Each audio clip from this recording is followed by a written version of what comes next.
faire un dernier exemple concernant les formes indéterminées 0 sur 0.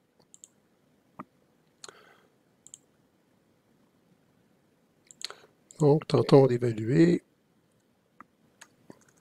la limite.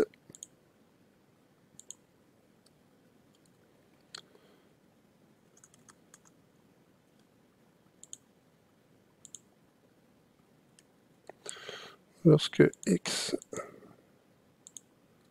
tend vers, disons, 1, de la racine de 10 moins x, et à l'extérieur de cette racine, je mets un moins 3 sur x moins 1. Donc, je procède à une première évaluation. 10 moins 1, ça fait 9. Racine de 9 me donne 3. 3 moins 3, 0. 1 moins 1, 0. J'ai bien une forme 0 sur 0. Je dois réécrire ma fonction, l'expression qu'il y a dans ma limite. Donc, j'aurai la limite lorsque x tend vers 1. Et qu'est-ce qu'on pourrait utiliser comme truc algébrique qu'on a vu par le passé? Bien, ici, évidemment, le dénominateur x moins 1, je ne peux pas faire grand-chose à la base. Au numérateur, j'ai une expression sous-radicale, racine, et un autre terme. Donc, ce serait probablement une bonne idée de faire une multiplication par l'expression conjuguée.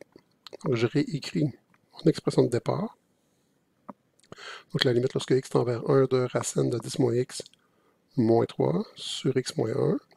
Et on va multiplier le numérateur et le dénominateur par le conjugué de l'expression où se trouve la racine, donc du numérateur.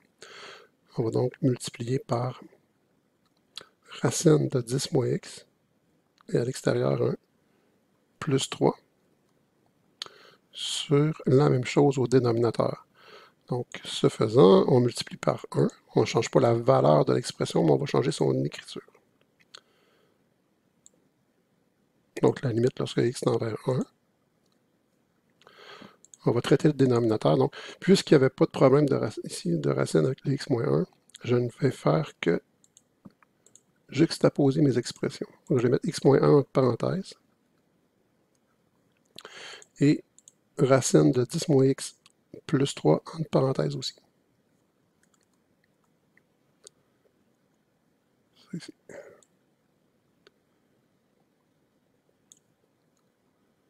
Au numérateur, on se trouve à avoir comme une factorisation d'une différence de carré.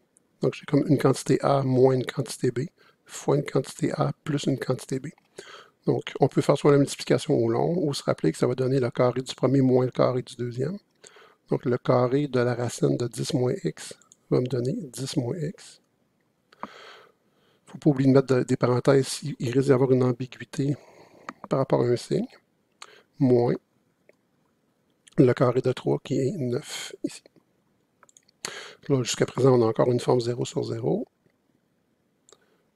Ici, j'aurai la même expression, sauf que je vais simplifier mon numérateur ici. J'aurai la limite de quelque chose sur x moins 1 fois la racine de 10 moins x plus 3. Mais si je simplifie mon numérateur, j'ai 10 moins x moins 9. Donc 10 moins 9, ça fait 1. J'ai donc 1 moins x. Je peux encore une fois modifier mon numérateur en mettant un moins en évidence. Donc j'aurai la limite lorsque x tend vers 1 de moins,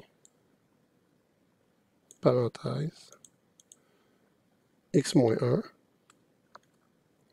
Parce qu'ici, si je mets un moins en évidence, le plus 1 devient moins 1, le moins x devient plus x. Et je retrouve le même terme qui est en facteur au dénominateur. Je peux simplifier celui du numérateur avec celui du dénominateur.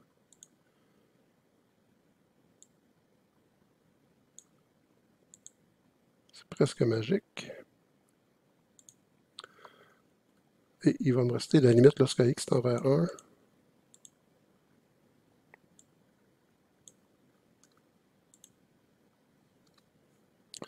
Au numérateur, j'aurai moins 1. Et au dénominateur, il va me rester la racine de 10 moins x, et à l'extérieur de la racine, plus 3.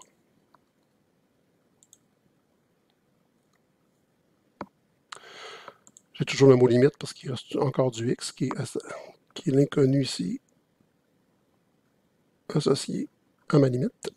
Et là, quand je procède à l'évaluation, je remplace x par 1, mais j'aurai moins 1 au numérateur. Puis au dénominateur, 10 moins 1, 9, racine de 9, 3, 3 plus 3, 6. La limite vaut moins 1 sixième.